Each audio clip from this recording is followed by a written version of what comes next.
ನಮಸ್ಕಾರ ಸ್ನೇಹಿತರೆ KPSC land ಸರ್ವರ್ಗೆ ಏನು ಜಿಯೋಗ್ರಫಿ ವಿಡಿಯೋ ಮಾಡ್ತಾ ಇದ್ದೆ 5ನೇ video physical features of India ಬಗ್ಗೆ ನೋಡ್ತಾ ಇದೀವಿ. ನೋಡಿ, ಸಿಲೆಬಸ್ ಇದೆ, ಆಲ್ರೆಡಿ ಈ ಸಿಲೆಬಸ್ ನ ಕಂಪ್ಲೀಟ್ ಮಾಡಿದೀವಿ. ಇದು ನಾವು ಲೊಕೇಶನ್ ಎಕ್ಸ್ಟೆಂಟ್ ಮೌಂಟೇನ್ಸ್ ಬಗ್ಗೆ ಮಾಡ್ತಾ ಇದೀವಿ ಲಾಸ್ಟ್ ವಿಡಿಯೋದಲ್ಲಿ. ಸೊ ಇವತ್ತು ಮೌಂಟೇನ್ಸ್ ನ ಮುಂದೆ ಕಂಟಿನ್ಯೂ ಮಾಡೋಣ. ಆಕ್ಚುಲಿ ಮೌಂಟೇನ್ಸ್ ಅಲ್ಲಿ ನಾವು ಹಿಮಾಲಯ ಕಂಪ್ಲೀಟ್ ಮಾಡಿದ್ವಿ ಅಲ್ವಾ. ಹಿಮಾಲಯದ ಬಗ್ಗೆ ಏನ್ ಕೇಳ್ತಾನೆ ಕ್ವಶನ್ಸ್, ಯಾವ್ದು ಏನು ಅಂತ ಲಿಸ್ಟು, ಮತ್ತೆ ಯಾವ ಹಿಮಾಲಯದ ಪೀಕ್ಗಳು ಯಾವ ಒಂದು ದೇಶದಲ್ಲಿ ಬರುತ್ತೆ, ಯಾವ ರಾಜ್ಯದಲ್ಲಿ ಬರುತ್ತೆ, ಇದು ಗೊತ್ತಿರಬೇಕಷ್ಟೇ. ಇದು ಬಿಟ್ರೆ ಇನ್ನು ನಾರ್ತ್ ಇಂಡಿಯಾದಲ್ಲಿ ಅಥವಾ ಸೌತ್ ಇಂಡಿಯಾ ಅಂತ ತಗೊಂಡ್ರೆ ದೊಡ್ಡ ಒಂದಷ್ಟು ಇನ್ಫಾರ್ಮೇಶನ್ಸ್ ಇದೆ. ಸೊ ಅದ್ರ ಬಗ್ಗೆ ಇವತ್ತಿನ ಡಿಸ್ಕಸ್ ಮಾಡ್ತೀನಿ. ಅದೇನು ಅಷ್ಟು ಇಂಪಾರ್ಟೆಂಟ್ ಅಲ್ಲ, ಬಟ್ ಸ್ಟಿಲ್ ಒಂದಷ್ಟು ಪಾಯಿಂಟ್ಗಳು ಕೊಡ್ತೀನಿ ನಿಮಗೆ. ನೋಡಿ, ಈ ಒಂದು ಜಿಯೋಗ್ರಫಿ ಆಗಿರ್ಬೋದು, ಫಿಸಿಕ್ಸ್ ಎರಡು ಸೇರಿ, ಓಕೆ, ಭೌತಶಾಸ್ತ್ರ, ಭೂಗೋಳಶಾಸ್ತ್ರ ಎರಡೂ ನೋಟ್ಸ್ಗಳು ನಾವೇನು ಈಗ ವಿಡಿಯೋ ಸರಣಿ ಮಾಡ್ತಾ ಇದೀವಿ, ಮುಂದೆ ಮಾಡ್ತೀವಿ. ಮತ್ತೆ ಪ್ರಶ್ನೋತ್ತರಗಳು, ಒಂದಷ್ಟು ಎಕ್ಸಾಂಪಲ್ಸ್ಗಳು ನಿಮಗೆ ಎಲ್ಲನೂ ಕೂಡ ಇರ್ತಕ್ಕಂಥ ಒಂದು PDF ಇದೆ. ಬೇಕಂದ್ರೆ ಪರ್ಚೇಸ್ ಮಾಡ್ಬೋದು ನೀವು. 176 ಪ್ಲಸ್ ಟ್ಯಾಕ್ಸ್ ಆಗುತ್ತೆ. ನಿಮ್ಮ ನೇಮು ಮತ್ತೆ ಇಮೇಲ್ ಅಡ್ರೆಸ್ ಕರೆಕ್ಟಾಗಿ ಕೊಡಬೇಕು. ಯಾಕಂದ್ರೆ ನೀವು ಇಲ್ಲಿ ಬೈ ನೋ ಅಂತ ಹೋದ್ರೆ ಲಿಂಕ್ ಕೊಡ್ತೀನಿ, ಇದೇ ವಿಡಿಯೋದ ಕೆಳಗೆ ಡಿಸ್ಕ್ರಿಪ್ಷನ್ ಬಾಕ್ಸ್ ಲಿಂಕ್ ಕ್ಲಿಕ್ ಮಾಡಿ, ಈ ರೀತಿ ಓಪನ್ ಆಗುತ್ತೆ. ಇಲ್ಲಿ ಇಮೇಲ್ ID ಕರೆಕ್ಟಾಗಿ ಕೊಡಿ. ಇಮೇಲ್ ID ಕರೆಕ್ಟಾಗಿ ಕೊಟ್ಟು ಮೊಬೈಲ್ ನಂಬರ್ ಕೊಟ್ಟು ರಿವ್ಯೂ ಅಂಡ್ ಪೇಮೆಂಟ್ ಮಾಡಿದ್ರೆ ಎನಿ ಟೈಪ್ ಆಫ್ ಪೇಮೆಂಟ್ ನೀವು ಮಾಡ್ಬೋದು. ಮಾಡಿದ ತಕ್ಷಣ ನಿಮಗೆ ಮೇಲ್ ಬರುತ್ತೆ. ನಿಮ್ಮ ಇಮೇಲ್ಗೆ ಬರ್ತಕ್ಕಂಥದ್ದು PDF. ಒಂದು ಈ ತರ ಪೇಮೆಂಟ್ ಸ್ಲಿಪ್ ಬರುತ್ತೆ, ಇನ್ನೊಂದು ಆರ್ಡರ್ ID ಅಂತ ಇನ್ನೊಂದು ಇಮೇಲ್ ಬರುತ್ತೆ. ಆ ಇಮೇಲ್ ಅಲ್ಲಿ ಈ ತರ ಡೌನ್ಲೋಡ್ ಅಂತ ಬರ್ದಿರುತ್ತೆ, ಅದ್ರ ಮೇಲೆ ಕ್ಲಿಕ್ ಮಾಡಿದ್ರೆ ಡೌನ್ಲೋಡ್ ಆಗುತ್ತೆ ಸ್ನೇಹಿತರೆ. ಸೊ ಬೇಕಂದವ್ರು ತಗೊಳ್ಳಿ. ಎಲ್ಲಾ ಒಂದು ಚಾಪ್ಟರ್ಸ್ಗಳು ಮತ್ತೆ ಅದರ ಪ್ರಶ್ನೋತ್ತರಗಳು ಕೂಡ ಅದರಲ್ಲಿ ಇದೆ. ಫೈನ್ ಸರ್, ಎಲ್ಲ ಲಿಂಕ್ಸ್ ಗಳನ್ನ ಕೊಡ್ತೀನಿ. ಮತ್ತೆ ನಾವು ಮಾಡಿರ್ತಕ್ಕಂಥ ವಿಡಿಯೋ ಸರಣಿಗಳೇನಿದೆ ಇದಕ್ಕೆ ಸಪರೇಟ್ ಪ್ಲೇ ಲಿಸ್ಟ್ ಮಾಡಿದೀವಿ. ಆ ಪ್ಲೇ ಲಿಸ್ಟ್ ಲಿಂಕ್ ಕೂಡ ಇದೇ ವಿಡಿಯೋದ ಕೆಳಗೆ ಡಿಸ್ಕ್ರಿಪ್ಷನ್ ಬಾಕ್ಸ್ ಅಲ್ಲಿ ಇರುತ್ತೆ. PDF ಲಿಂಕ್ ಕೂಡ ಇದೇ ವಿಡಿಯೋದ ಕೆಳಗೆ ಪರ್ಚೇಸ್ ಮಾಡಿ ಕೊಟ್ಟಿರ್ತೀನಿ. ನಮ್ಮ ಟೆಲಿಗ್ರಾಮ್, ಇನ್ಸ್ಟಾಗ್ರಾಮ್ ಫಾಲೋ ಮಾಡಿ, ಅಲ್ಲೂ ಕೂಡ ನಾವು ಶೇರ್ ಮಾಡ್ತೀವಿ. ಲಿಂಕ್ ಡಿಸ್ಕ್ರಿಪ್ಷನ್ ಬಾಕ್ಸ್ ಇದೆ, ಅಥವಾ ಪುನೀತ್ ಫೋರಮ್ ಅಂತ ಸರ್ಚ್ ಮಾಡಿ ರೀತಿ ಸಿಂಬಲ್ ಸಿಗುತ್ತೆ, ತಾವು ಜಾಯ್ನ್ ಆಗ್ಬೋದು. ಫೈನ್. ಈಗ ನದ್ರನ್ ಮೌಂಟೇನ್ಸ್ ಅಲ್ಲಿ ನಾವೊಂದು ಏನ್ ಹಿಮಾಲಯ ಮಾಡಿದ್ವಿ, ಅರಾವಳಿ ಇದೆ, ಸಾತ್ಪುರ ಮತ್ತೆ ವಿಂಧ್ಯ ಪರ್ವತ ಇದೆ, ವೆಸ್ಟರ್ನ್ ಘಾಟ್ಸ್, ಈಸ್ಟರ್ನ್ ಘಾಟ್ಸ್ ಅಂತ ಕರಿತೀವಿ, ಪಶ್ಚಿಮ ಘಟ್ಟಗಳು, ಪೂರ್ವ ಘಟ್ಟಗಳು. ನೋಡಿ, ಇದೆಲ್ಲ ಅಷ್ಟು ತುಂಬಾ ದೊಡ್ಡ ಕ್ವಶನ್ಸ್ ಏನು ಬರಲ್ಲ. ಆದ್ರೂ ಕೂಡ ಜಸ್ಟ್ ಸ್ಕ್ರೀನ್ ಶಾಟ್ ಬೇಕಾದ್ರೆ ತೆಗೆದಿಟ್ಕೊಳ್ಳಿ. Aravalli it is oldest mountain range ಅಂತ ಕರಿತೀವಿ, ಅಥವಾ ತುಂಬಾ ಹಳೆಯದಾದ ಒಂದು ಬೆಟ್ಟದ ಶ್ರೇಣಿ. ಇದು ಬೆಟ್ಟದ ಶ್ರೇಣಿ ಅರಾವಳಿ ರೇಂಜ್ ಅಂತ ಕರಿತೀವಿ. ಭಾರತದಲ್ಲಿ ಹಿಮಾಲಯ ತಗೊಳ್ಳಿ, ವೆಸ್ಟರ್ನ್ ಘಾಟ್ಸ್ ತಗೊಳ್ಳಿ, ಪೂರ್ವ ಘಟ್ಟ, ಪಶ್ಚಿಮ ಘಟ್ಟ, ವಿಂಧ್ಯ ಪರ್ವತ, ಸಾತ್ಪುರ, ಯಾವುದೇ ತಗೊಂಡು ದಿಸ್ ಇಸ್ ದ ಓಲ್ಡೆಸ್ಟ್ ಒಂದು, ಅದ್ ನೆನ್ಪಿಟ್ಕೋಬೇಕು ಸ್ನೇಹಿತರೆ. ಓಕೆ, ಇದೆಲ್ಲಿ ಬರುತ್ತೆ? ದಿಸ್ ಇಸ್ ಇನ್ ಗುಜರಾತ್ ನಲ್ಲಿ ಹಿಡಿದು ಒಂದ್ ಸ್ವಲ್ಪ ಗುಜರಾತ್ ನ ಭಾಗದಿಂದ ಹಿಡಿದು ನಿಮ್ಗೆ ಹರಿಯಾಣ, ಡೆಲ್ಲಿ ತನಕ ಕೂಡ ಇದೆ ಇದು. ಓಕೆ, ಇದು ಅತ್ಯಂತ ಥಿಕ್ ಕಾಡಾಗಿ ನಮ್ಗೆ ರಾಜಸ್ಥಾನದಲ್ಲಿ ನೋಡ್ಬೋದು. ಒಂದು ದಟ್ಟವಾಗಿದೆ, ಆಮೇಲೆ ಅದು ಬ್ರೇಕ್ ಆಗ್ತಾ ಹೋಗುತ್ತೆ, ಸೌದೋಗಿದೆ, ತುಂಬಾ ಹಳೇದಲ್ವಾ, ಸವಿತಾ ಇದೆ ಅದು. ಸೊ ಹಾಗಾಗಿ ಮತ್ತೆ ಇದು ಬೆಳೆಯಕ್ಕಾಗಲ್ಲ, ಬೆಳೆಯೋದಲ್ಲ ಇದು. ಯಾಕಂದ್ರೆ ಇದು ನಾವು ಅರಾವಳಿ ಹಿಲ್ಸ್, ಅರಾವಳಿ ರೇಂಜ್ ಅಂತಕ್ಕಂಥದ್ದು ನಾವು ಯಾವ್ದ್ರಿಂದ ಆಗಿರೋದು ಅಂತ ನೋಡೋದಾದ್ರೆ ನಾವು, ಓಕೆ, ಫೋಲ್ಡ್ ಮೌಂಟೇನ್ ಅಂತ ಕರಿತೀವಿ. ಮೌಂಟೇನ್ ಅಂತ ಕರಿತೀವಿ. ಫೋಲ್ಡ್ ಇಂದ ಆಗಿರ್ತಕ್ಕಂಥದ್ದು. ಓಕೆ, ಸೊ ಇದರಲ್ಲಿ ಈ ಸುತ್ತಮುತ್ತ ನೋಡೋ ರಾಜಸ್ಥಾನದಲ್ಲಿ ನಿಮ್ಗೆ ಒಂದಷ್ಟು ಕೆರೆಗಳು ನೋಡಬಹುದು. ಈ ಅರಾವಳಿ ಹಿಂಭಾಗ ನಮ್ಗೆ ಮರುಭೂಮಿ ಇದೆ, ರಾಜಸ್ಥಾನ. ಇಲ್ಲಿ ಮರುಭೂಮಿ ಇಲ್ಲ, ಯಾಕಂದ್ರೆ ನಮ್ಮ ಒಂದು ಮಾನ್ಸೂನ್ ಏನ್ ಬರುತ್ತೆ ಹಿಂಗೆ, ಇಲ್ಲಿ ಅರಾವಳಿ ರೇಂಜ್, ಅರಾವಳಿ ಹಿಲ್ಸ್ ತಡೆಯೋದ್ರಿಂದ ಈ ಒಂದು ಪ್ರದೇಶದಲ್ಲಿ ನಮ್ಗೆ ಮರುಭೂಮಿ ಸಿಗೋದು ರಾಜಸ್ಥಾನ. ಈ ಪ್ರದೇಶದಲ್ಲಿ ಅಚ್ಚುಕಟ್ಟಾಗಿ ಒಳ್ಳೆ ಫಲವತ್ತಾದ ಭೂಮಿ ಇರ್ತಕ್ಕಂಥದ್ದು. ಓಕೆ, ಇನ್ನು ಅರಾವಳಿ ರೇಂಜ್ ನ ಗುರು ಶಿಖರ, ಹೈಯೆಸ್ಟ್ ಪೀಕ್ ನಿಮ್ಗೆ ಗೊತ್ತಿದೆ, ಮೌಂಟ್ ಅಬು, ಅಲ್ಲಿ ಇರ್ತಕ್ಕಂಥದ್ದು. ಸೊ ಅದು ನಿಮಗೆ ಗೊತ್ತಾಗ್ಬೇಕು. ಇನ್ನು ಸಾತ್ಪುರ, ವಿಂಧ್ಯ ರೇಂಜ್ ಏನೋ ಅಷ್ಟು ಇಂಪಾರ್ಟೆಂಟ್ ಅಲ್ಲ, ಬಟ್ ಸ್ಟಿಲ್ ಇದನ್ನ ನಾವು ಫಾಲ್ಟ್ ಮೌಂಟೇನ್ ಅಂತ ಕರಿತೀವಿ. ಫಾಲ್ಟ್ ಅಂದ್ರೆ ಸ್ತರಭಂಗ ಆಗಿ, ಅಂದ್ರೆ ಕಣಿವೆ ನಿರ್ಮಾಣ ಆಗಿ ಆಗಿರ್ತಕ್ಕ ಸ್ತರಭಂಗ. ಅದ್ರ ಬಗ್ಗೆನೆಲ್ಲ ನಿಮ್ಗೆ ಗೊತ್ತಿರಬೇಕು. ಹಿಂಗಿರುತ್ತೆ, ಹಿಂಗೆ ಇಲ್ಲಿ ಈ ತರ ಮಧ್ಯ ಸ್ತರಭಂಗ ಆಗಿರುತ್ತೆ, ಬಿಟ್ಟಿ ಇದೇ ಸಪರೇಟ್ ಮೌಂಟೇನ್, ಇದು ಮಧ್ಯ ಇದೆಯಲ್ಲ, ಇದು ಕಣಿವೆ ಆಗಿರುತ್ತೆ, ಕಣಿವೆ. ಸೊ ಈ ತರ ಸಾತ್ಪುರ, ಮತ್ತೆ ಇಲ್ಲಿ ವಿಂಧ್ಯ ಪರ್ವತ ಬರುತ್ತೆ, ಇಲ್ಲಿ ಸಾತ್ಪುರ ಬರುತ್ತೆ. ಸಾತ್ಪುರ ಅಂತ ನೋಡಿದ ತಕ್ಷಣ ಅಲ್ಲಿ ದುಪಘರ್ ಅಥವಾ ಧೂಪಗಢ್ ಅಂತಕ್ಕಂಥದ್ದು ಹೈಯೆಸ್ಟ್ ಪೀಕ್, ಅಂದ್ರೆ ಅದ ಒಂದು ಪೀಕ್ ಇರ್ತಕ್ಕಂಥ ಬೆಟ್ಟ, ಆ ಒಂದು ರೇಂಜ್ ಅಲ್ಲಿ ನೋಡೋದಾದ್ರೆ. ಫೈನ್. ಸೊ ಇದ್ರ ಬಗ್ಗೆ ಏನು ಹೆಚ್ಚು ಬೇಕಾಗಿಲ್ಲ. ಇಲ್ಲೇ ನಮಗೆ ಪ್ರಮುಖವಾಗಿ ಮೈಕಲ್ ಹಿಲ್ಸ್ ಅಂತ ಬರುತ್ತೆ. ಇವೆಲ್ಲ ತೋರಿಸ್ತೀನಿ ನಾನು. ಮೈಕಲ್ ಹಿಲ್ಸ್ ಅಂತ ಬರುತ್ತೆ, ಮೈಕಲ್ ಬೆಟ್ಟಗಳು, ಇಲ್ಲಿ ಕೈಮೂರ್ ಬೆಟ್ಟಗಳು. ಮೈಕಲ್ ಬೆಟ್ಟ ಇದೆಯಲ್ಲ, this is very important. Satpura ಮತ್ತೆ ಇದು ಮತ್ತೆ ಇಲ್ಲಿ ವಿಂಧ್ಯ ಬರುತ್ತಲ್ಲ, ವಿಂಧ್ಯ, ಇದೆರಡನ್ನ ಇಲ್ಲಿ ಹೋಗ್ತಾ ಈ ಮೈಕಲ್ ರೇಂಜ್ ಒಟ್ಟಿಗೆ ಜಾಯಿಂಟ್ ಮಾಡ್ತಕ್ಕಂಥ ಒಂದು ರೇಂಜ್ ಅಂತ ಕರಿತೀವಿ. So this is very important. ಇದು ಬಿಟ್ರೆ ನಮಗೆ ವಿಂಧ್ಯ ಪರ್ವತ, ನಾನು ಹೇಳಿದೆ, ವಿಂಧ್ಯ ಪರ್ವತ ಕೂಡ ನಾವು ಸಾತ್ಪುರ ರೇಂಜ್ ನ ಈ ಕಡೆ ಸೈಡು, ಅಂದ್ರೆ ಉತ್ತರ ಭಾಗಕ್ಕೆ ವಿಂಧ್ಯ ಪರ್ವತ ಬರೋದು. ಇವೆಲ್ಲ ಟೆಕ್ಟಾನಿಕ್ ಪ್ಲೇಟ್ಸ್ಗಳು, ಅಂದ್ರೆ ನಾನು ಹೇಳಿದ್ನಲ್ಲ ನಿಮ್ಗೆ, ರಿಫ್ಟ್ ವ್ಯಾಲಿ ಇಂದ ಆಗಿರ್ತಕ್ಕಂಥದ್ದು, ಅಂದ್ರೆ ಫಾಲ್ಟ್ ಮೌಂಟೇನ್ಸ್ ಗಳು ಅಂತ ಕೂಡ ಇದನ್ನ ಕರಿತೀವಿ ಇಂಗ್ಲಿಷ್ ಅಲ್ಲಿ. Okay, so this is very important ಆಗಿರ್ತಕ್ಕಂಥದ್ದು ಸ್ನೇಹಿತರೆ. ನೆಕ್ಸ್ಟ್ ಹೋಗೋದಾದ್ರೆ ನಮಗೆ ವೆಸ್ಟರ್ನ್ ಘಾಟ್ಸ್ ಅಂತಕ್ಕಂಥದ್ದು ಏನಿದೆ, ಈ ವೆಸ್ಟರ್ನ್ ಘಾಟ್ಸು ನಿಮಗೆ ಗೊತ್ತಿರಲಿ, ಕೇರಳ ಇಂದ ಹಿಡಿದು ಈ ಕಡೆ ಮಹಾರಾಷ್ಟ್ರ ತನಕ ಇರ್ತಕ್ಕಂಥದ್ದು ವೆಸ್ಟರ್ನ್ ಘಾಟ್ಸು ಅಲ್ವಾ. ಒಂದೊಂದು ಹೆಸರು ಕರೀತಾರೆ. ಈಗ ಫಾರ್ ಎಕ್ಸಾಂಪಲ್ ಮಹಾರಾಷ್ಟ್ರದಲ್ಲಿ ಸಹ್ಯಾದ್ರಿ ಅಂತ ಕರಿತೀವಿ, ನಮ್ಮಲ್ಲೂ ಕೂಡ ನೀಲಗಿರಿ ಹಿಲ್ಸ್ ಅಂತ ಕರ್ನಾಟಕ ತಮಿಳುನಾಡಲ್ಲಿ ಕರಿತೀವಿ, ಅಥವಾ ಸಹ್ಯಾದ್ರಿ ಬೆಟ್ಟಗಳು ಅಂತ ನಾವು ಕೂಡ ಇಲ್ಲಿ ಮಹಾರಾಷ್ಟ್ರ ಗೋವಾ ಕಡೆ ಎಲ್ಲ ಅದೇ ರೀತಿ ಕರೀತಾರೆ. ಅಣ್ಣಾಮಲೈ ಕಾರ್ಡಮಮ್ ಹಿಲ್ಸ್ ಅಂತ ಕೇರಳದಲ್ಲಿ ಕರೀತಾರೆ. ಓಕೆ, ಸೊ ಇಲ್ಲಿ ವೆಸ್ಟರ್ನ್ ಘಾಟ್ಸ್, ಈಸ್ಟರ್ನ್ ಘಾಟ್ಸ್ ಇಲ್ಲಿ ಬರುತ್ತೆ, ಈಸ್ಟರ್ನ್ ಘಾಟ್ಸ್. ಇನ್ನು ವೆಸ್ಟರ್ನ್ ಘಾಟ್ಸ್ ಅಂತ ಪಶ್ಚಿಮ ಘಟ್ಟಗಳು ಅಂತ ಏನ್ ಕರಿತೀವಿ, ಹೈಯೆಸ್ಟ್ ಪೀಕ್ ಅನ್ನೈಮುಡಿ, ನಿಮ್ಗೆ ಗೊತ್ತಿರಬೇಕು, ವೆರಿ ಇಂಪಾರ್ಟೆಂಟ್. ಅನ್ನೈಮುಡಿ ಇಲ್ಲಿ ಬರುತ್ತೆ, ನಾನು ತೋರಿಸ್ತೀನಿ, ಮ್ಯಾಪಲ್ಲಿ ತೋರಿಸ್ತೀನಿ if I am not wrong. Yes, ಇಲ್ಲಿ ನೋಡಿ ಅನ್ನೈಮುಡಿ ಈ ಒಂದು ಕನೆಕ್ಟ್ ಮಾಡ highest peak Western Ghats. Eastern Ghats Mahendragiri ಅಂತ ಬರುತ್ತೆ ಇಲ್ಲಿ, ಮಹೇಂದ್ರಗಿರಿ. ಓಕೆ, ಮಹೇಂದ್ರಗಿರಿ ಅಂತ ಬರುತ್ತೆ, ಮಹೇಂದ್ರಗಿರಿ ಅಂತ. This is western Ghats. ಇಂಥದ್ದೆಲ್ಲ ಬೇಕಾದ್ರೆ ಕೇಳ್ಬೋದು ನಿಮ್ಗೆ ಎಕ್ಸಾಮ್ ಅಲ್ಲಿ. ಸೊ ಇದನ್ನ ಒಂದ್ಸಲ ನೋಡ್ಕೊಳ್ಳಿ. ಮತ್ತೆ ಲಿಸ್ಟ್ ಕೊಟ್ಟಿದ್ದೀನಿ important, north India, south India, ಅದು ಯಾವ್ದು ಅಂತ. ಮತ್ತೆ ಈಸ್ಟರ್ನ್ ವೆಸ್ಟರ್ನ್ ಘಾಟ್ಸ್ ನಡುವೆ ಕನೆಕ್ಟ್ ಮಾಡ್ತಕ್ಕಂಥದ್ದು ನೀಲಗಿರಿ ಹಿಲ್ಸ್. ಈ ನೀಲಗಿರಿ ಹಿಲ್ಸ್ ನ ಹೈಯೆಸ್ಟ್ ಪೀಕ್ ಯಾವ್ದು ಹೇಳ್ತೀರಾ? ದೊಡ್ಡ ಬೆಟ್ಟ. ನೀಲಗಿರಿ ಹಿಲ್ಸ್ ನ ಹೈಯೆಸ್ಟ್ ಪಾಯಿಂಟ್ ಅಲ್ಲಿ ಇರ್ತಕ್ಕಂಥ ಪೀಕ್ ಇರ್ತಕ್ಕಂಥದ್ದು. ಸೊ ಈ ತರದ್ ಗೊತ್ತಿರ್ಲಿ. ಯಾಕೆ ಈ ಈಸ್ಟರ್ನ್ ಘಾಟ್ಸ್ಗಳು ಅಂದ್ರೆ ಪೂರ್ವ ಘಟ್ಟಗಳು ಕಂಟಿನ್ಯೂಸ್ ಇಲ್ಲ, ಇಲ್ಲಿ ಬಿರುಕಿದೆ. ಯಾಕೆ? ನದಿಗಳು ಕಾವೇರಿ ಇದೆ, ಕೃಷ್ಣ ಇದೆ. ಸೊ ಇವೆಲ್ಲ ನದಿಗಳು ಹೋಗೋದ್ರಿಂದ ಅದನ್ನ ಸೀಳ್ಕೊಂಡು ಹೋಗಿದೆ. ಹಾಗಾಗಿ ಏನಾಗಿದೆ, ಅದು ಕಂಟಿನ್ಯೂಸ್ ಅಲ್ಲ, ವೆಸ್ಟರ್ನ್ ಘಾಟ್ಸ್ ತರ ಕಂಟಿನ್ಯೂಸ್ ಅಲ್ಲ. ಸೊ ಇದಿಷ್ಟು ಒಂದಷ್ಟು ತಿಳ್ಕೊಂಡ್ರೆ ಸಾಕು. ಇದೆಲ್ಲ ಏನು ಅಷ್ಟು ಇಂಪಾರ್ಟೆಂಟ್, ಅಷ್ಟೊಂದೆಲ್ಲ ಕೇಳಕ್ ಹೋಗಲ್ಲ. ಮೇನ್ ಏನಪ್ಪಾ ಅಂತಂದ್ರೆ ಇದು ಯಾವ ಟೈಪ್ ಮೌಂಟೇನ್ ಅಂತ ಕೇಳ್ತಾನೆ. ಮತ್ತೆ ಈಗ ನಾನು ಹೇಳಿದ ಪೀಕ್ಗಳು, ವೆಸ್ಟರ್ನ್ ಘಾಟ್ಸ್ ಹೈಯೆಸ್ಟ್ ಪೀಕ್ ಯಾವುದು, ನೀಲಗಿರಿ ಯಾವುದು ಕನೆಕ್ಟ್ ಮಾಡುತ್ತೆ ವೆಸ್ಟರ್ನ್ ಮತ್ತೆ ಪೂರ್ವ ಘಟ್ಟ ಪಶ್ಚಿಮ ಘಟ್ಟಕ್ಕೆ. ಅರ್ಥ ಆಗ್ತಿದೆಯಲ್ಲ? ಪೂರ್ವಘಟ್ಟ ಪಶ್ಚಿಮ ಘಟ್ಟಕ್ಕೆ ನೀಲಗಿರಿ ಕನೆಕ್ಟ್ ಮಾಡುತ್ತೆ. ನೀಲಗಿರಿ ಹೈಯೆಸ್ಟ್ ಪೀಕ್ ಯಾವುದು? ಓಕೆ, ಆ ಹೈಯೆಸ್ಟ್ ಪೀಕ್ ತುದಿ ಯಾವುದು ಅಂತಂದ್ರೆ ದೊಡ್ಡ ಬೆಟ್ಟ. ಈ ತರದ್ದು ಒಂದಷ್ಟು ಇಲ್ಲೂ ಕೂಡ ಲಿಸ್ಟ್ ಕೊಟ್ಟಿದ್ದು ನೋಡಿ. ಅರಾವಳಿ ಹಿಲ್ಸ್ ಅಲ್ಲಿ ಯಾವುದು, ಈಸ್ಟರ್ನ್ ಘಾಟ್ಸ್, ವೆಸ್ಟರ್ನ್ ಘಾಟ್ಸ್, ಮಿಜೋರಾಮ್ ಅಲ್ಲಿ ಯಾವ್ದು ಹೈಯೆಸ್ಟ್ ಪೀಕ್ ಇದೆ, ಒಂದಷ್ಟಿದೆ. ಇಂಪಾರ್ಟೆಂಟ್ ಲಿಸ್ಟ್ ಕೂಡ ಇಲ್ಲಿದೆ, ಇಂಪಾರ್ಟೆಂಟ್ ಮಾತ್ರ ಕೊಟ್ಟಿದ್ದೀನಿ, ನೋಡ್ಕೊಳ್ಳಿ ಸ್ನೇಹಿತರೆ. ಇದ್ರ ಮೇಲೆ ನಿಮ್ಗೆ ಕ್ವಶನ್ ಈ ತರ ಒಂದ್ 2-3 ಕ್ವಶನ್ಸ್ ಬಿಟ್ಟು ಇನ್ನೇನು ಕೇಳಲ್ಲ. ಅದು ಬಿಟ್ರೆ ನಿಮ್ಗೆ ಇನ್ನೇನು ಕೇಳ್ತಾನೆ, ಬೇಕಾದ್ರೆ ರಾಜ್ಯವಾರು ಕೇಳ್ಬೋದು ನಿಮ್ಗೆ. ಫಾರ್ ಎಕ್ಸಾಂಪಲ್ ನಾನು ಇವಾಗ ಹೇಳ್ತಾ ಬಂದೆ, ಈಗ ಕೈಮೂರ್ ಹಿಲ್ಸ್ ಅಂತ ಹೇಳಿದೆ ನಾನು. ಇಲ್ಲಿ ಕೈಮೂರ್ ಅಂತ ನೋಡಿ, ಇದು ಎಲ್ಲಿದೆ? ಇದು ಮಧ್ಯಪ್ರದೇಶದಲ್ಲಿದೆ.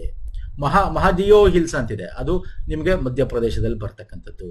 ಓಕೆ, ಇವೆಲ್ಲ ನಿಮ್ಗೆ ಇಲ್ಲಿ ಇದು ನಮ್ಮ ಸಾತ್ಪುರ ವಿಂಧ್ಯ ರೇಂಜ್ ಹತ್ರ ಬರ್ತಕ್ಕಂಥದ್ದು.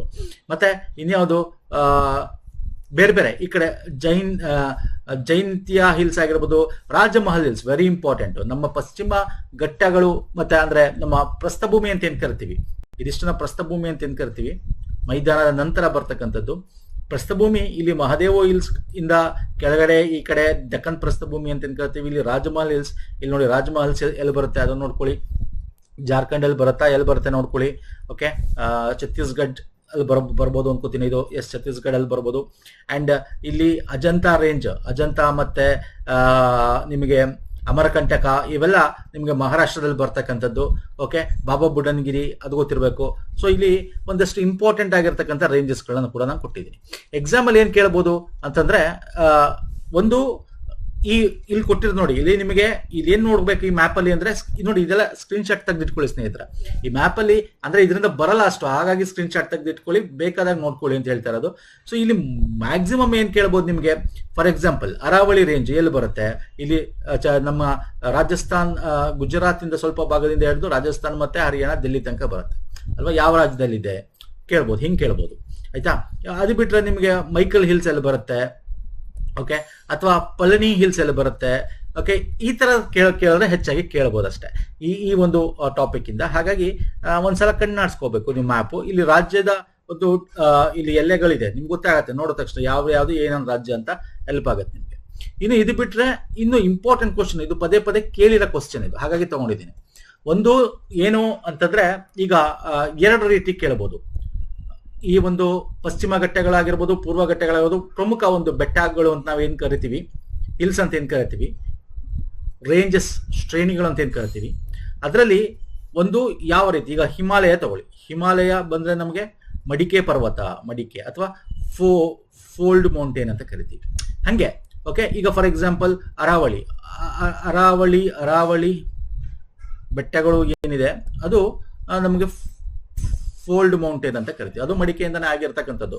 Pre Cambrian era, that is the oldest one, ನೆನ್ಪಿಟ್ಕೊಳ್ಳಿ.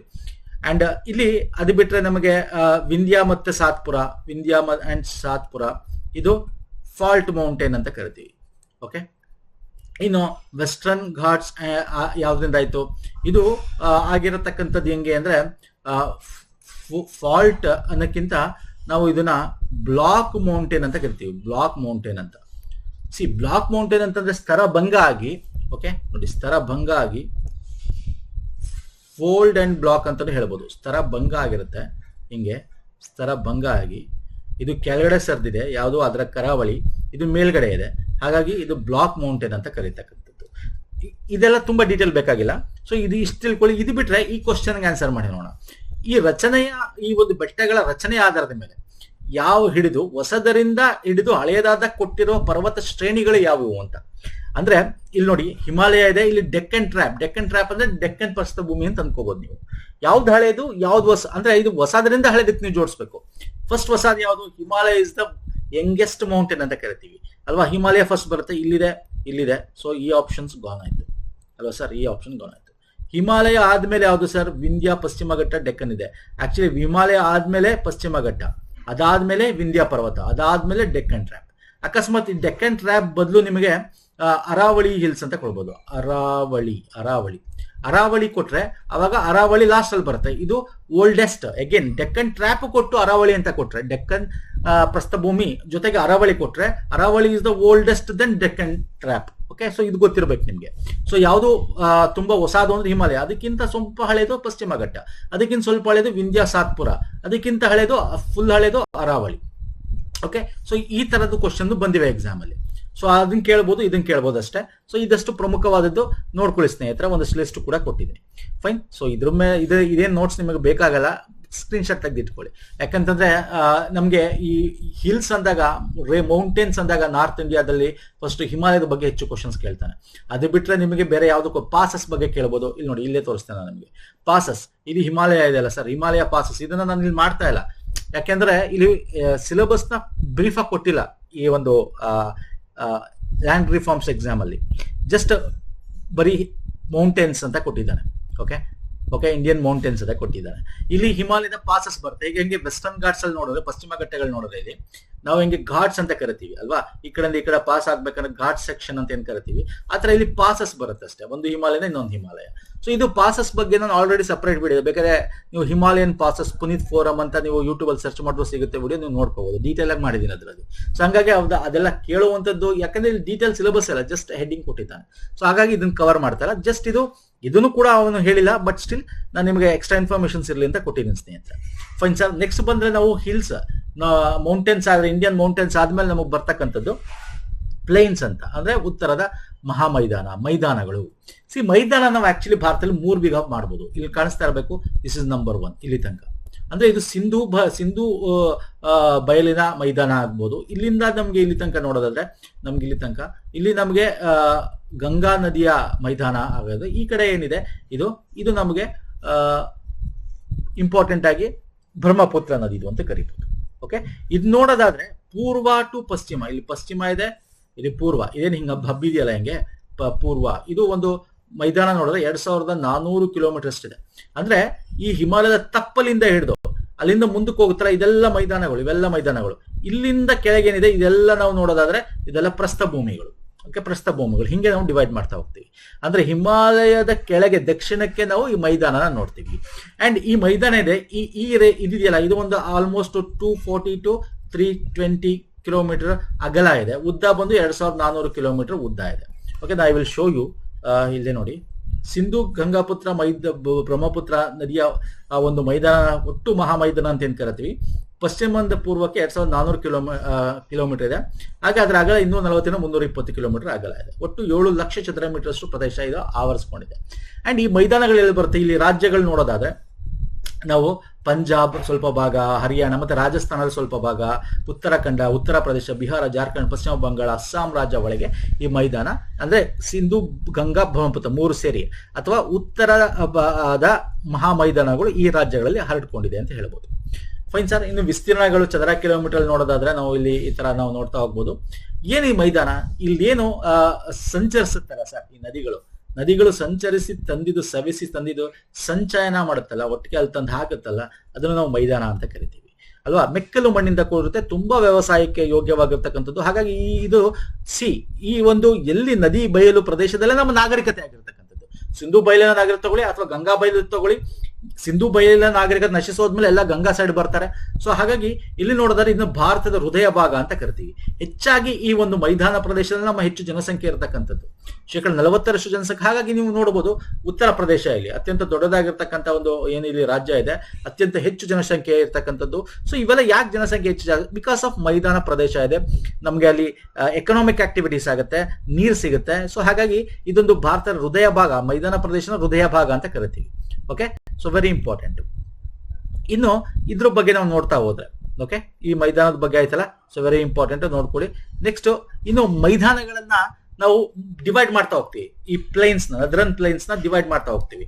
ಈ ಉತ್ತರ ಭಾರತದ ನದ್ರ ಅಥವಾ ಉತ್ತರದ ನದ್ರನ್ ಪ್ಲೇನ್ಸ್ ನ ನಾವು ನೋಡಿ ಹಿಮಾಲಯದಿಂದ ಬಂದು ತಪ್ಪಲಾಗುತ್ತಲ್ಲ, ಅದನ್ನ ಭಾಬರ್ ಅಂತ ಕರಿತೀವಿ. ಏನ್ ಸರ್? ಭಾಬರ್ ಅಂತ ಕರಿತೀವಿ. ಆಮೇಲೆ ತೆರೈ ಅಂತ ಕರಿತೀವಿ, ತೆರೈ ರೀಜನ್ ಅಂತ. ಅದ್ರ ಕೆಳಗಡೆ ನೆಕ್ಸ್ಟ್ ಬರೋದು ಭಂಗಾರ್ ಅಂತ ಕರಿತೀವಿ, ಬಂಗಾರ್. ಓಕೆ, ಆಮೇಲೆ ಬರೋದು ಕಾದರ್ ಅಂತ ಹಿಂಗೆ ಡಿವೈಡ್ ಮಾಡ್ತೀವಿ.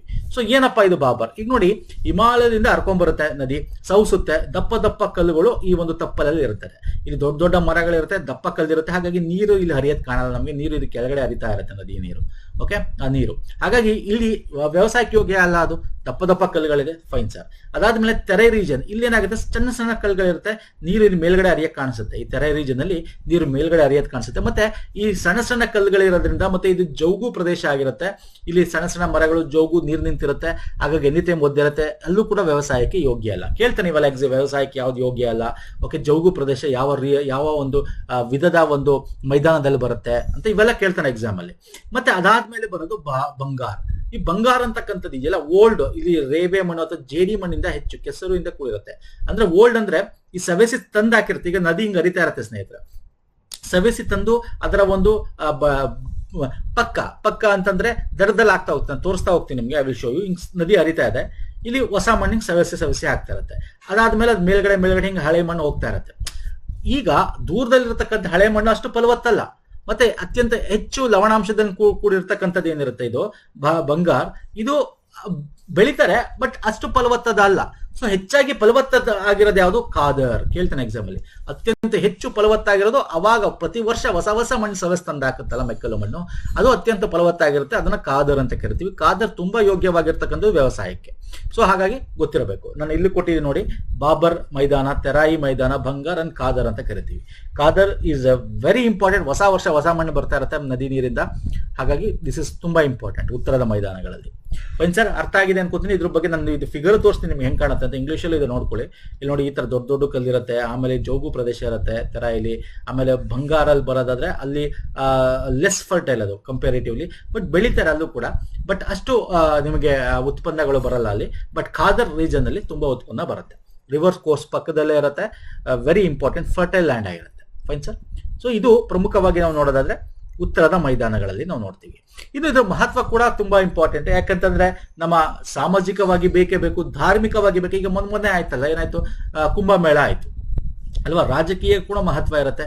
ಮತ್ತೆ ಈ ಎಲ್ಲಿ ಬೆಳೆಗಳು ಜಾಸ್ತಿ ಆಗುತ್ತೆ, ಎಲ್ಲಿ ಜನಸಂಖ್ಯೆ ಇರುತ್ತೆ, ಅಲ್ಲಿ ಕೈಗಾರಿಕಾ ಅಭಿವೃದ್ಧಿ, ಕೃಷಿ ಜೊತೆಗೆ ನಗರೀಕರಣ ಕೂಡ ಆಗುತ್ತೆ. ಮತ್ತೆ ಈ ನದಿ ನೀರು ಎಲ್ಲಿರುತ್ತೆ, ಈ ಒಂದು ಮೈದಾನದ ಅಕ್ಕಪಕ್ಕ ಸಾರಿಗೆ ಸಂಪರ್ಕಕ್ಕೂ ಕೂಡ ಹೆಲ್ಪ್ ಆಗುತ್ತೆ ಅಲ್ವಾ. ನದಿಗಳ ಸಾರಿಗೆ ಆಗಿರ್ಬೋದು, ಅಥವಾ ಎಲ್ಲಿ ಜನಸಂಖ್ಯೆ ಇರುತ್ತೆ ಅಲ್ಲಿ ಮೈದಾನದ ಪಕ್ಕ ಬೇರೆ ರಸ್ತೆಗಳು ಕೂಡ ಆಗಿರುತ್ತೆ. ಫಲವತ್ತಾದ ಮಣ್ಣು, ಸಾರ್ವಕಾಲಿಕ ನದಿ ನೀರಿನ ಉತ್ತರದ ಮಹಾಮೈದಾನ ಇಸ್ ವೆರಿ ಇಂಪಾರ್ಟೆಂಟ್. ಹಾಗಾಗಿ ಅವ್ರಿಗೆ ಎನಿ ಟೈಮ್ ನೋಡಿ, ಮಳೆಗಾಲದಲ್ಲಿ ಮಳೆ ನೀರಿಂದ ಬರ್ತಕ್ಕಂಥದ್ದು, ಬೇಸಿಗೆಗಾಲದಲ್ಲಿ ಹಿಮ ಕರಗಿ ಅವ್ರಿಗೆ ಅಲ್ಲಿ ಗ್ಲೇಷಿಯರ್ ಇಂದ ಆ ನೀರು ಬರ್ತಕ್ಕಂಥದ್ದು. ಎನಿ ಟೈಮ್ 365 ಡೇಸ್ ಕೂಡ ಅವ್ರಿಗೆ ನೀರಿರುತ್ತೆ. ಹಾಗಾಗಿ ಅವ್ರಿಗೆ ಸಂಬಂಧ ಇಲ್ಲ. ಒಳ ಜಲಸಾರಿಗೆ, ನಾಡಿನ ಜಲಸಾರಿಗೆ ಕೂಡ ಅವ್ರಿಗೆ ಹೆಲ್ಪ್ ಆಗುತ್ತೆ, ನೌಕಾಯಾನಕ್ಕೆ ಅಲ್ವಾ. ಸೊ ಹಾಗಾಗಿ ಬೇರೆ ಬೇರೆ ಚಟುವಟಿಕೆ, ಮತ್ತೆ ಎಲ್ಲಿ ಆ ಒಂದು ಸಂಸ್ಕೃತಿ ಧಾರ್ಮಿಕತೆ ಇರುತ್ತೆ, ಅಲ್ಲಿ ನಿಮ್ಗೆ ಸಾಂಪ್ರದಾಯಿಕ ಮಹತ್ವ ಇರುತ್ತೆ, ಬೇರೆ ಬೇರೆ ರೀತಿ ಕರಕುಶಲತೆ ಕಲೆಗಳು, ಇವೆಲ್ಲ ಕೂಡ ನಾವು ಆ ಪ್ರದೇಶದಲ್ಲಿ ನೋಡ್ತೀವಿ.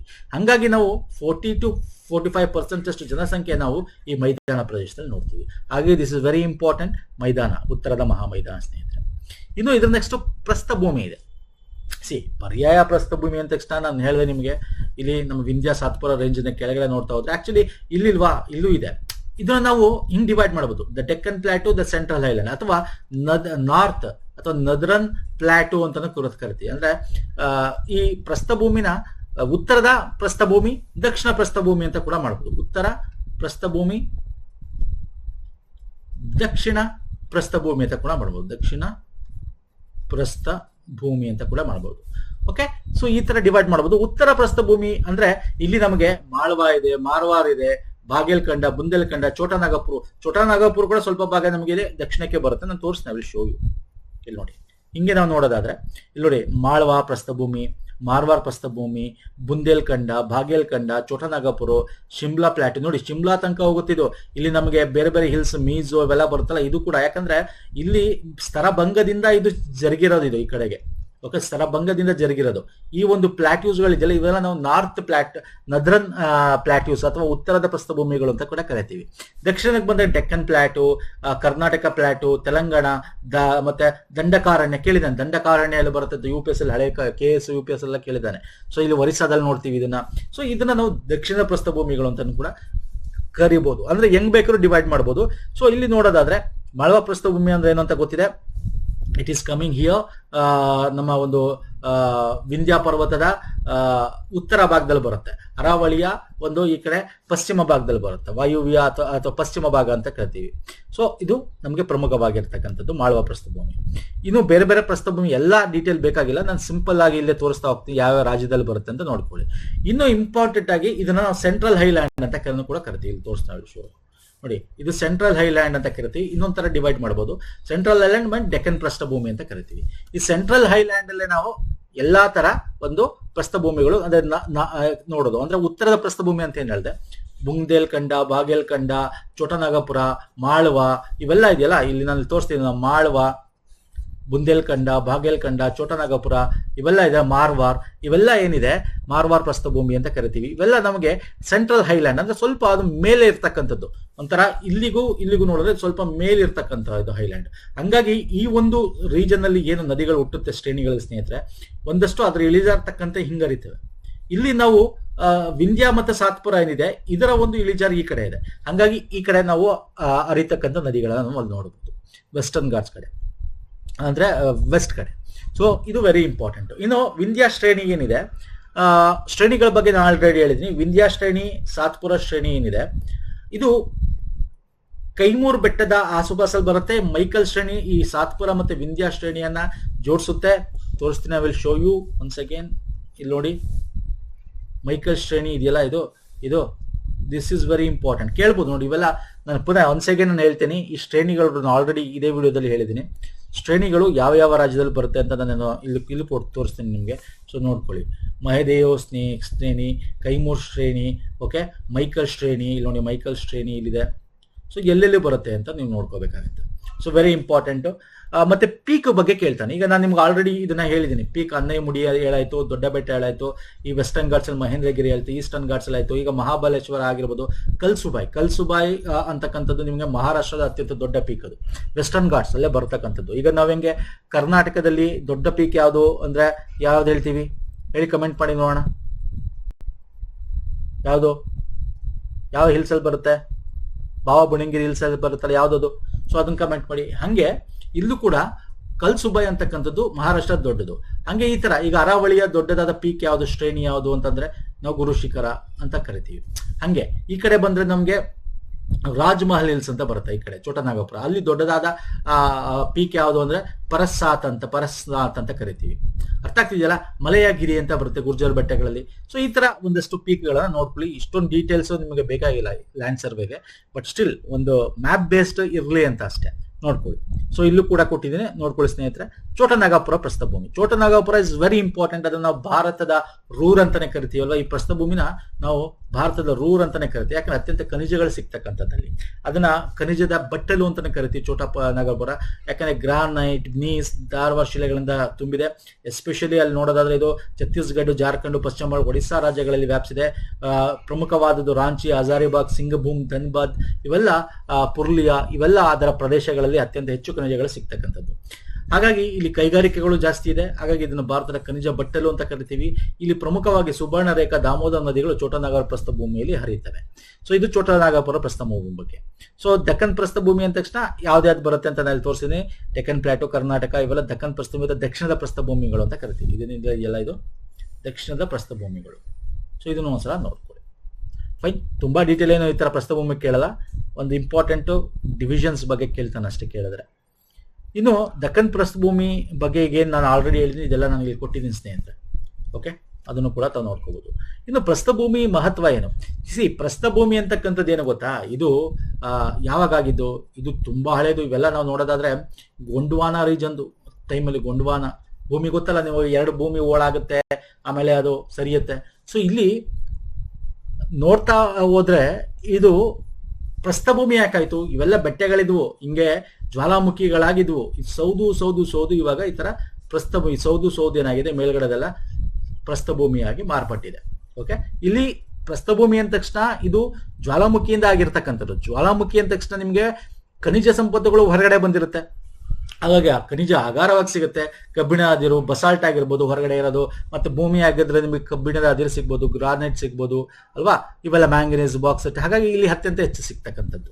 ಸೊ ಪಶ್ಚಿಮ ಘಟ್ಟಗಳು ಸಮೃದ್ಧ ಜೈವಿಕ ವೈವಿಧ್ಯತೆ ಮತ್ತು ಜೀವ ಪರಿಸರ ಮಹತ್ವವನ್ನು ಹೊಂದಿದೆ. ಪ್ರಸ್ಥಭೂಮಿಯಲ್ಲಿ ಇರ್ತಕ್ಕಂಥದ್ದು ಪಶ್ಚಿಮ ಘಟ್ಟಗಳು ಅಲ್ವಾ. ಇಲ್ಲಿ ತುಂಬಾ ಬೆಳೆಗಳನ್ನ ಬೆಳಿತೀವಿ, ಜಂಬಿಟ್ಟಿಗೆ ಸಿಗುತ್ತೆ ಆ ಒಂದು ಆಸುಪಾಸಲ್ಲಿ, ಕಾಫಿ ಎಲ್ಲ ಬೆಳಿತೀವಿ ಪ್ರಸ್ಥಭೂಮಿಗಳಲ್ಲಿ. ಅದು ಬಿಟ್ರೆ ಹೊಗೆ ಸೊಪ್ಪು ಕೂಡ ಬೆಳಿತೀವಿ ಅಲ್ವಾ. ಈ ಕಡೆ ಹುಣಸೂರು ಮತ್ತೆ ಈ ತರ ಅಂದ್ರೆ ಎಲ್ಲಿ ನೆಲ ಒಂದ್ ರೀತಿ ಇದಾಗಿರುತ್ತೆ ಅಲ್ಲೆಲ್ಲ ಬೆಳಿತೀವಿ, ಏನೇನು ಬೆಳಿತೀವಿ ಅಂತ. ಸೊ ಹಾಗಾಗಿ ಖನಿಜ ಸಂಪತ್ತಿಂದ ಮತ್ತೆ ಗಿರಿಧಾಮಗಳು ಇಲ್ಲಿ ತುಂಬಾ ಚೆನ್ನಾಗಿರುತ್ತೆ. ವೆಸ್ಟರ್ನ್ ಘಾಟ್ಸ್, ಈಸ್ಟರ್ನ್ ಘಾಟ್ಸ್ಗಳೆಲ್ಲ ಹೋದ್ರೆ ನಿಮ್ಗೆ ಗಿರಿಧಾಮಗಳು ಸಿಗುತ್ತೆ. ಗಿರಿಧಾಮಗಳಲ್ಲಿ ನೋಡೋದಾದ್ರೆ ಊಟಿ ಆಗಿರ್ಬೋದು, ಕೊಡೈಕೆನಾಲ್, ಮಹಾಬಲೇಶ್ವರ, ಪಚ್ಚಮರಿ, ಮೌಂಟ್ ಅಬು, ಕೆಮ್ಮಣ್ಗುಡ್ಡಿ, ಬಾಬಾ ಬುಡಂಗಿರಿ ಅಲ್ವಾ, ಬಿಳಿಗಿರಿಗಂಧಂ ಬೆಟ್ಟ, ನಂದಿ ಬೆಟ್ಟ, ಚಾಮುಂಡಿ ಬೆಟ್ಟ. ಸೊ ಇವೆಲ್ಲ ವೆರಿ ಇಂಪಾರ್ಟೆಂಟ್ ಆಗುತ್ತೆ ಸ್ನೇಹಿತರೆ.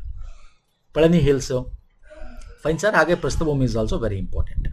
ಸೊ ಪ್ರಸ್ಥಭೂಮಿ ಬಗ್ಗೆ ನಿಮ್ಗೆ ಅತ್ಯಂತ ಹೆಚ್ಚು ಕ್ವಶನ್ಸ್ ಏನು ಬರಲ್ಲ. ಹಿಮಾಲಯದ ಬಗ್ಗೆ ಒಂದಷ್ಟು ಕ್ವಶನ್ಸ್ ಬರುತ್ತೆ, ಈ ಒಂದು ಮತ್ತೆ ಭಾರತದ ಲೊಕೇಶನ್ಸ್ ಬಗ್ಗೆ ಕ್ವಶನ್ಸ್ ಬರುತ್ತೆ ಸ್ನೇಹಿತರೆ. ಇದು ಬಿಟ್ಟರೆ ನಿಮಗೆ ನದಿಗಳ ಬಗ್ಗೆ ಕ್ವಶನ್ಸ್ ಬರುತ್ತೆ, ಮತ್ತೆ ಕರಾವಳಿ ತೀರದ ಬಗ್ಗೆ ಬರುತ್ತೆ. ಅದು ನೆಕ್ಸ್ಟ್ ಪಾರ್ಟಲ್ಲಿ ನೋಡೋಣ. ನೆಕ್ಸ್ಟ್ ಪಾರ್ಟಲ್ಲಿ ನಾವು ಕರಾವಳಿ ಭಾರತದ್ದು ಮತ್ತೆ ಹಾಗೆ ದ್ವೀಪಗಳು, ಇದನ್ನು ನೆಕ್ಸ್ಟ್ ಪಾರ್ಟಲ್ಲಿ ನೋಡೋಣ. ಆಮೇಲೆ ಭಾರತದ ನದಿಗಳ ಬಗ್ಗೆ ಕೂಡ ಸಿಲೆಬಸ್ ಅದನ್ನು ನೋಡೋಣ. ಸೊ ನೋಡಿ, ಇದೆಲ್ಲ ನಾವು ಏನ್ ಮಾಡ್ತಾ ಇದೀವಿ ಮುಂದೆ, ಅದು ಸೇರಿ ಹಿಂದೆ ಮಾಡಿರೋದೆಲ್ಲ ಸೇರಿ ಎಲ್ಲ ನಿಮಗೆ ಚಾಪ್ಟರ್ ವೈಸ್ ಆಗಿರ್ಬೋದು ಮತ್ತೆ MCQsಗಳಾಗಿರ್ಬೋದು ಎಲ್ಲ ಒಂದೇ PDF ಅಲ್ಲಿ ಸಿಗುತ್ತೆ ನಿಮಗೆ. ಭೌತಶಾಸ್ತ್ರ ಭೂಗೋಳದ ಒಟ್ಟಿಗೆ ಮಾಡಿದೀವಿ. ಬೇಕಂದ್ರೆ ಪರ್ಚೇಸ್ ಮಾಡ್ಕೊಳ್ಳಿ ಸ್ನೇಹಿತರೆ. 176 ಪ್ಲಸ್ ಟ್ಯಾಕ್ಸ್ ಆಗುತ್ತೆ. ಲಿಂಕ್ ಡಿಸ್ಕ್ರಿಪ್ಷನ್ ಬಾಕ್ಸ್ ಅಲ್ಲಿ ಕೊಟ್ಟಿರ್ತೀನಿ, ಅದ್ರ ಮೇಲೆ ಕ್ಲಿಕ್ ಮಾಡಿ ರೀತಿ ಓಪನ್ ಆಗುತ್ತೆ. ಬೈ ನೌ ಓಡಿದ್ರೆ ನೀವು ಇಲ್ಲಿ ನಿಮ್ಮ ನೇಮು ಮತ್ತೆ ಇಮೇಲ್ ID ಕರೆಕ್ಟಾಗಿ ಕೊಡಬೇಕು, ಸ್ಪೆಲ್ಲಿಂಗ್ ತಪ್ಪು ಮಾಡಬೇಡಿ. ಸೊ ಮತ್ತೆ ಮೊಬೈಲ್ ನಂಬರ್, ರಿವ್ಯೂ ಅಂಡ್ ಪೇಮೆಂಟ್ಗೆ ಹೋದ್ರೆ ಪೇಮೆಂಟ್ ಮಾಡಿದ್ರೆ ನಿಮ್ಮ ಇಮೇಲ್ ಐಡಿಗೆ ನಿಮಗೆ PDF ಬರುತ್ತೆ. ಒಂದು ಈ ತರ ಪೇಮೆಂಟ್ ಸ್ಲಿಪ್ ಬರುತ್ತೆ, ಆಮೇಲೆ ಆರ್ಡರ್ ID ಅಂತ ಇನ್ನೊಂದು ಮೇಲ್ ಬಂದಿರುತ್ತೆ. ಅಲ್ಲಿ ನೀವು ಒಳಗೆ ನೋಡಿದ್ರೆ ಈ ತರ ಡೌನ್ಲೋಡ್ ಅಂತ ಇರುತ್ತೆ, ಅದನ್ನ ಕ್ಲಿಕ್ ಮಾಡಿದ್ರೆ ಡೌನ್ಲೋಡ್ ಆಗುತ್ತೆ. Okay, so any download issues ಇದ್ರೆ ನಾವು ನಮ್ಮ ಇಮೇಲ್ ಐಡಿಗೆ bankingforum1@gmail.com ನೀವು ಮೇಲ್ ಮಾಡ್ಬೋದು, ನಿಮ್ಗೆ ಏನಾದ್ರು ಡೌನ್ಲೋಡ್ ಇಶ್ಯೂಸ್ ಇದ್ರೆ. ನೆಕ್ಸ್ಟ್ ವಿಡಿಯೋ ಪುನಃ ಸಿಗ್ತೀನಿ. ನಮಸ್ಕಾರ, ಧನ್ಯವಾದಗಳು. ಎಲ್ಲ ಲಿಂಕ್ಸ್ಗಳು ಇದೆ ವಿಡಿಯೋದ ಕೆಳಗೆ ಡಿಸ್ಕ್ರಿಪ್ಷನ್ ಬಾಕ್ಸ್ ಅಲ್ಲಿ ಕೊಟ್ಟಿರ್ತೀನಿ ಸ್ನೇಹಿತರೆ. ಪ್ಲೇಲಿಸ್ಟ್ ಕೊಟ್ಟಿರ್ತೀನಿ, ಅಲ್ಲ ನಿಮ್ಗೆ ಬೇಕಾದ್ರೆ ಪರ್ಚೇಸ್ ಮಾಡ್ಬೋದು. ನಾವು ಎಲ್ಲಾನು ಕವರ್ ಏನಿದೆ ನಾವು ಬೇರೆಯವ್ರ ತರ ಒಂಚೂರು ಆ ತರ ಅಲ್ಲ, ನಾವು ವಿಡಿಯೋದಲ್ಲಿ ಏನ್ ಕವರ್ ಮಾಡ್ತೀವಿ ಅದೇ ನೋಟ್ಸ್ಗಳಿಗೆ ನಿಮ್ಗೆ ಸಿಗುತ್ತೆ. ಮತ್ತೆ ಒಂದಷ್ಟು ಪ್ರಶ್ನೋತ್ತರ ಕೂಡ ಅದರಲ್ಲಿದೆ. ಸೊ ಎಲ್ಲಾನು ಕೂಡ ನೀವು ವಿಡಿಯೋ ನೋಡ್ಕೊಂಡೆ ನೀವು ಓದ್ಕೋಬಹುದು, ತೊಂದರೆ ಇಲ್ಲ. ಬೇಕನ್ನೋರು ಪರ್ಚೇಸ್ ಮಾಡಿಕೊಂಡು ಸೆಲ್ಫ್ ಸ್ಟಡಿ ಮಾಡಬೇಕು ಅನ್ನೋ ಮಾಡಿ, ಬಟ್ ವಿಡಿಯೋ ನೋಡಿ, ಯಾಕಂದ್ರೆ ಒಂದೊಂದು ಎಕ್ಸ್ಪ್ಲನೇಷನ್ಸ್ ನಿಮ್ಗೆ ಹೆಲ್ಪ್ ಆಗುತ್ತೆ. ಮತ್ತೆ ಇಲ್ಲಿ ನಾವು ಕ್ವಶನ್ಸ್ಗಳು ಹೆಂಗೆ ಬರುತ್ತೆ ಅಂತ ಕೂಡ ವಿಡಿಯೋದಲ್ಲಿ ಹೇಳ್ತೀವಿ. ಹಾಗಾಗಿ ವಿಡಿಯೋ ಇಸ್ ವೆರಿ ಇಂಪಾರ್ಟೆಂಟ್. ನೀವು ನೋಟ್ಸ್ ತಗೊಂಡು ಕೂಡ ವಿಡಿಯೋ ನೋಡ್ಬೇಕಾಗತ್ತೆ ನಾವು ಮಾಡಿರೋದಕ್ಕೆಲ್ಲ. ಆಗ ನಿಮಗೆ ಕ್ಲೀನ್ ಆಗಿ ತಲೆಯಲ್ಲಿ ಕೂತ್ಕೊಳ್ತಾ ಮೆಮೊರಿಯಲ್ಲಿ ಇರುತ್ತೆ ಸ್ನೇಹಿತರೆ. ಸೊ ನೆಕ್ಸ್ಟ್ ವಿಡಿಯೋ ಪುನಃ ಸಿಗ್ತೀನಿ. ನಮಸ್ಕಾರ, ಧನ್ಯವಾದಗಳು. ಥ್ಯಾಂಕ್ ಯು ಸೋ ಮಚ್ ಸ್ನೇಹಿತರೆ.